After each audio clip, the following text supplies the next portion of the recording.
Good evening, and welcome to the Way of Salvation Christian Church presents the 1 Year Chronological Bible 365-day reading plan. I am Minister Jewett Peterson, Senior, and today is December 16th, 2023. And yes, it is the Sabbath, and it is approximately 12:08 a.m.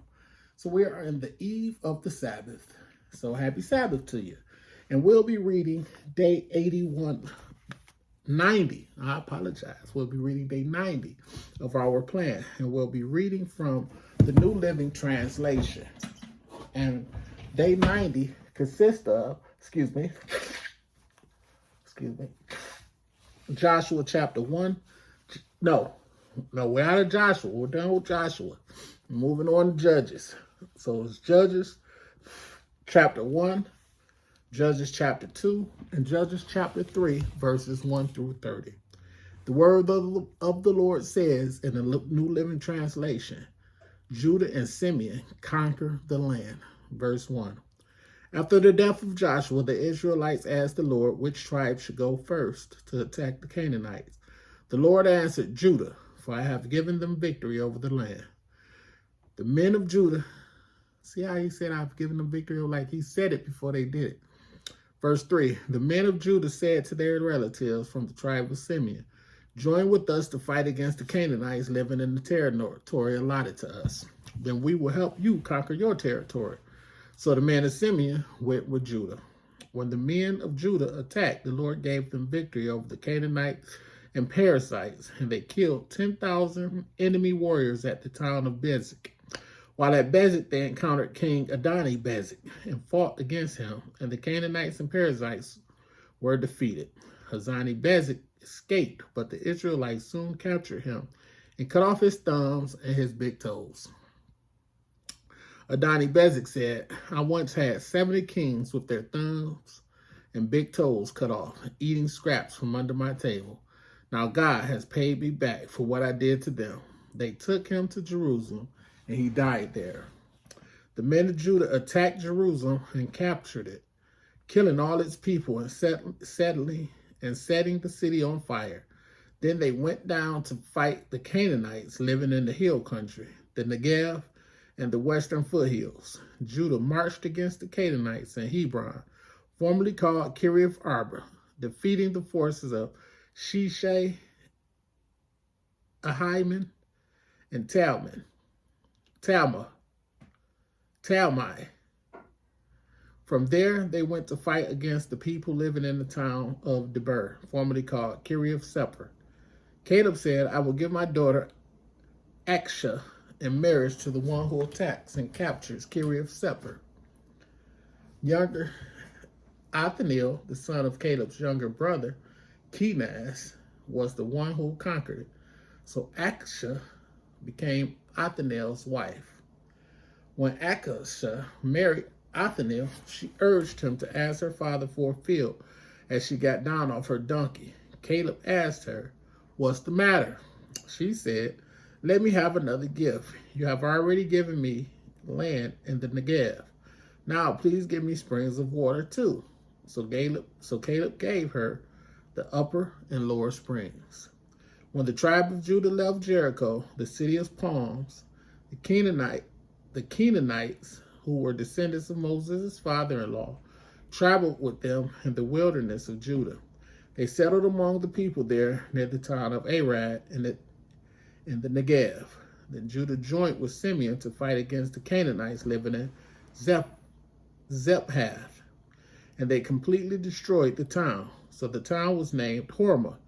In addition, Judah captured the towns of Gaza, Ashkelon, and Ekron, along with their surrounding territory. Next section says, Israel fails to conquer the land. Verse 19, the Lord was with the people of Judah, and they took possession of the hill country, but they failed to drive out the people living in the plains, who had iron chariots. The town of Hebron was given to Caleb, as Moses had promised, and Caleb drove out the people living there, who were descendants of the three sons of Anak. The tribe of Benjamin, however, failed to drive out the Jebusites who were living in Jerusalem. So to this day, the Jebusites live in Jerusalem among the people of Benjamin. The descendants of Joseph attacked the town of Bethel, and the Lord was with them. They sent men to scout out Bethel, formerly known as Luz. They confronted a man coming out of the town and said to him, "Show us a way into the town, and we will have mercy on you." So he showed them a way in, and they killed everyone in town except that man and his family. Later, the man moved to the land of the Hittites, where he built the town. He named it Luz, which is its name to this day. The tribe of Manasseh failed to drive out the people living in Beth Shan, Tanakh, Dor, Ibleam, Megiddo, and all their surrounding settlements, because the Canaanites were determined to stay in that region.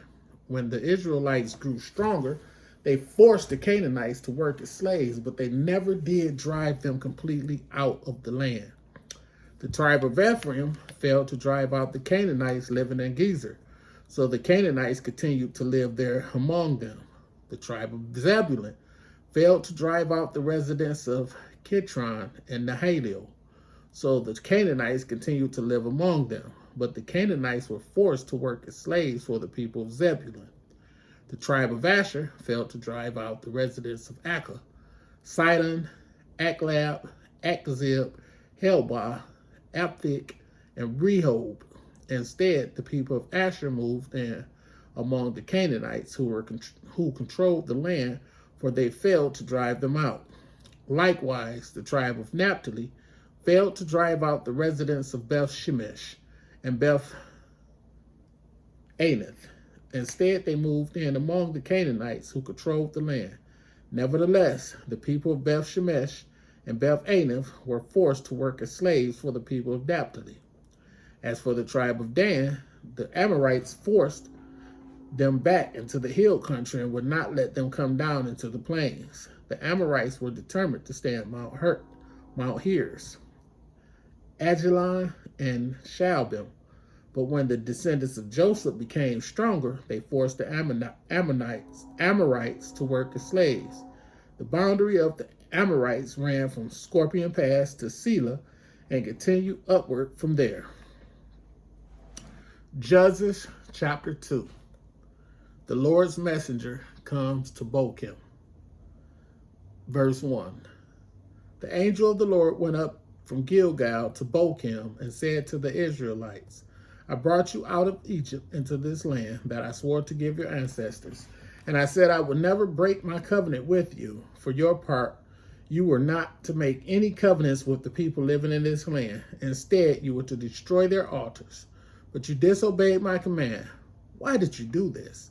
So now I declare that I will no longer drive out the people living in your land. They will be thorns in your sides, and their gods will be a constant temptation to you." When the angel of the Lord finished speaking to all the Israelites, the people wept loudly. So they called the place Bochim, which means weeping, and they offered sacrifices there to the Lord. Next section is the death of Joshua. After Joshua sent the people away, each of the tribes left to take possession of the land allotted to them. And the Israelites served the Lord throughout the lifetime of Joshua and the leaders who outlived him, those who had seen all the great things the Lord had done for Israel. Joshua, son of Nun, the servant of the Lord, died at the age of 110. They buried him in the land he had been allocated at Timnath-Sherah in the hill country of Ephraim, north of Mount Gaash. Next section is Israel disobeys the Lord. After that generation died, another generation grew up who did not acknowledge the Lord or remember the mighty things he had done for Israel. The Israelites did evil in the Lord's sight and served the images of Baal. They abandoned the Lord, the God of their ancestors, who brought them out of Egypt. They went after other gods, worshiping the gods of the people around them, and they angered the Lord. They abandoned the Lord to serve Baal and the images of Ashtaroth. This made the Lord burn with anger against Israel, so he handed them over to the raiders who stole their possessions. He handed them over to raiders who stole their possessions. He turned them over to their enemies all around, and they were no longer able to resist him. Every time Israel went out to battle, battle, the Lord fought against them, causing them to be defeated, just as he had warned. And the people were in great distress. Next section, the Lord rescues his people. Verse 16. Then the Lord raised up judges to rescue the Israelites from their attackers. Yet Israel did not listen to the judges, but prostituted themselves by worshiping other gods. How quickly they turned away from the path of their ancestors who had walked in obedience to the Lord's commands. Whenever the Lord raised up a judge over Israel, he was with that judge and rescued the people from their enemies throughout the judge's lifetime. For the Lord took pity on his people who were burdened by oppression and suffering. But when the judge died, the people returned to their corrupt ways, behaving worse than those who had lived before them. They went after other gods, serving and worshiping them, and they refused to give up their evil practices and stubborn ways. So the Lord burnt with anger against Israel. He said, because these people have violated my covenant, which I have made with their ancestors, and have ignored my commands, I will no longer drive out the nations that Joshua left unconquered when he died. I did this to test Israel, to see whether or not they will follow the ways of the Lord as their ancestors did. That is why the Lord left those nations in place. He did not quickly drive them out or allow Joshua to conquer them all. Judges chapter 3. We'll be reading verses 1 through 30. These are the nations that the Lord left in the land to test those Israelites who had not experienced the wars of Canaan. He did this to teach warfare to generations of Israelites who had no experience in the battle. These are the nations: the Philistines, those living under the 5 Philistine rulers, all the Canaanites, the Sidonians, and the Hivites living in the mountains of Lebanon from Mount Baal Hermon to Lebo Hamath. These people were left to test the Israelites to see whether they would obey the commands the Lord had given to their ancestors through Moses. So the people of Israel lived among the Canaanites, Hittites, Amorites, Perizzites, Hivites, and Jebusites, and they intermarried with them. Israelite sons married their daughters, and Israelite daughters were given in marriage to their sons, and the Israelites served their gods. The Israelites did evil in the Lord's sight. They forgot about the Lord their God, and they served the images of Baal and the Asherah poles. Then the Lord burnt with anger against Israel, and he turned them over to King Cushan, Rishathaim of Aram Naharaim. And the Israelites served Cushan Rishathaim for 8 years. But when the people of Israel cried out to the Lord for help, the Lord raised up a rescuer to save them. His name was Othniel, the son of Caleb's younger brother, Kenaz. The Spirit of the Lord came upon him, and he became Israel's judge. He went to war against King Cushan Rishathaim of Aram, and the Lord gave Othniel victory over him. So there was peace in the land for 40 years. Then Othniel, son of Kenaz, died. Once again, the Israelites did evil in the Lord's sight, and the Lord gave King Eglon of Moab control over Israel because of their evil. Eglon enlisted the Amorites and Amalekites as allies, and then he went out and defeated Israel, taking possession of Jericho, the city of palms, and the Israelites served Eglon of Moab for 18 years. But when the people of Israel cried out to the Lord for help, the Lord again raised up a rescuer to save them. His name was Ehud, son of Gera, a left-handed man of the tribe of Benjamin. The Israelites sent Ehud to deliver their tribute money to King Eglon of Moab. So Ehud made a double-edged dagger that was about a foot long, and he strapped it to his right thigh, keeping it hidden under his clothing. He brought the tribute money to Eglon, who was very fat. And delivering the payment, Ehud started home with those who had helped carry the tribute. But when Ehud reached the stone idols near Gilgal, he turned back. He came to Eglon and said, I have a secret message for you. So the king commanded his servants, be quiet, and he sent them all out of the room. Ehud walked over to Eglon, who was sitting alone in a cool upstairs room. And Ehud said, I have a message from you I have a message from God for you. As King Eglon rose from his seat, Ehud reached with his left hand, pulled out the dagger strapped to his right thigh, and plunged it into the king's belly. The dagger went so deep that the handle disappeared beneath the king's fat. So Ehud did not pull out the dagger, and then the king's bowels emptied. Then Ehud closed and locked the doors of the room and escaped down the latrine. After Ehud was gone, the king's servants returned and found the doors to the upstairs room locked.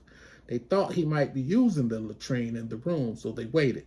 But when the king didn't come out after a long delay, they became concerned and got a key. And when they opened the doors, they found their master dead on the floor. While the servants were waiting, Ehud escaped, passing the stone idols on his way to Sarah. When he arrived in the hill country of Ephraim, Ehud sounded a call to arms. Then he led a band of Israelites down from the hills. Follow me, he said, for the Lord hath given you victory over Moab, your enemy. So they followed him, and the Israelites took control of the shallow crossings of the Jordan River across from Moab, preventing anyone from crossing. They attacked the Moabites and killed about 10,000 of their strongest and most able-bodied warriors. Not one of them escaped. So Moab was conquered by Israel that day, and there was peace in the land for 80 years. May the Lord have a rich and bountiful blessing to the reading, hearing, and doing of his wonderful word. Thank you for joining me. See you next time. Bye-bye. Be blessed.